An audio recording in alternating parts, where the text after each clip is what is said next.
Employment-related securities, what is it and why does it matter? So, as a basic rule, if an employee is rewarded with shares and they don't pay market value for them, this will be subject to income tax under the Employment-related Securities Rules. Once an employee holds shares, any organic growth over time should be subject to capital gains tax as normal, subject to the restricted securities rules which I'll mention. So when we're planning to incentivise employees with shares, it's these rules that we are primarily concerned with and why there's various tax advantage share schemes to encourage employee incentivisation without the adverse tax effects. Okay, so when does it apply? If an employee acquires shares because of their employment, whether they're a current, former or prospective employee, these shares fall within these rules. This applies to company directors as well, regardless of whether they've got a contract of employment. The basic rule is found within ITPA section 421B. If you get the right to acquire securities because of someone's employment, ERS applies. And this is much broader than you might think as well, because it even applies to things like giving shares to an employee's spouse. You look at associated people in that way. And in 2023, we had a Supreme Court ruling in a case called Vermilion Holdings that basically clarified this rule. Previously, there was an argument that the causation inherent within the by reason of employment wording meant that it was possible to fall outside of these rules in some cases. But the Supreme Court established that there was a clear bright line rule, which is in the deeming provision, which states that if you're an employee, again past, present or future, and you receive shares, you're deemed to have received them by reason of employment, regardless of the actual reason you've received them. So that deeming rule and the Vermilion case basically says everyone who's an employee or director receiving shares is within these rules. Now there is one important exception to this, which most people probably know if they've heard about ERS before, which is the personal relationship exemption.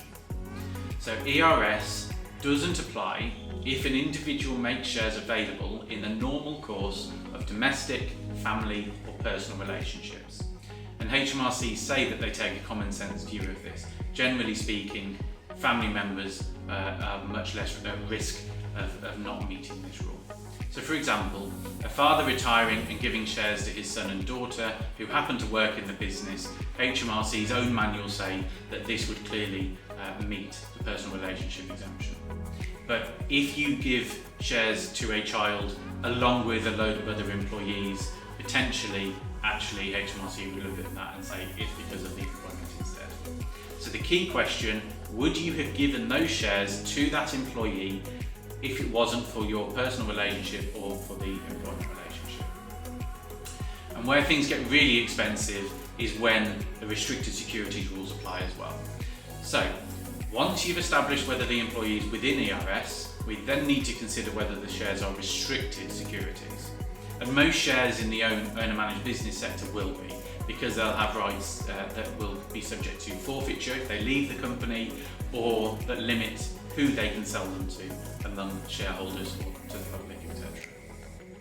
So how this works is when the employee first gets shares, they pay income tax on the value that they actually receive. So they've received shares, they've got restrictions which depress the market value, and they pay on the actual value that they've received. But there's also an unrestricted value, i.e. what would the shares be worth if there were no restrictions whatsoever? One of the benefits of tax valuations as well is the concept of a minority interest. So if you've got an employee receiving, say, 5%, you can normally discount their value by up to 75%. So let's say you've got a company worth £1 million, 5% of that's £50,000. But because of this minority discount, you can probably, for tax purposes, say, well, actually those shares are only worth 12,500. So if we assume the actual restricted value is 12,500, if it was without restrictions, let's say they'd be worth more like 15,000. So a 20% difference. Employee pays tax on the value they receive, £12,500. The company grows over the next 5 years. Let's say it's now going to be sold for £10 million. Our 5% shareholder gets £500,000, 5%, and there's no minority discounts here. So they've made a gain of £487,500. The effect of the restricted securities rules, and this is where it becomes expensive, is that 20% of that gain is actually going to be subject to income tax because of these rules, which means about another £40,000 or £50,000 in tax. There is a solution which is called a 431 election. If you make this election within 14 days of the employee getting the shares, you can be taxed as if these shares are not restricted at all. Now the obvious downside to that is that the unrestricted value of these we said was 15,000.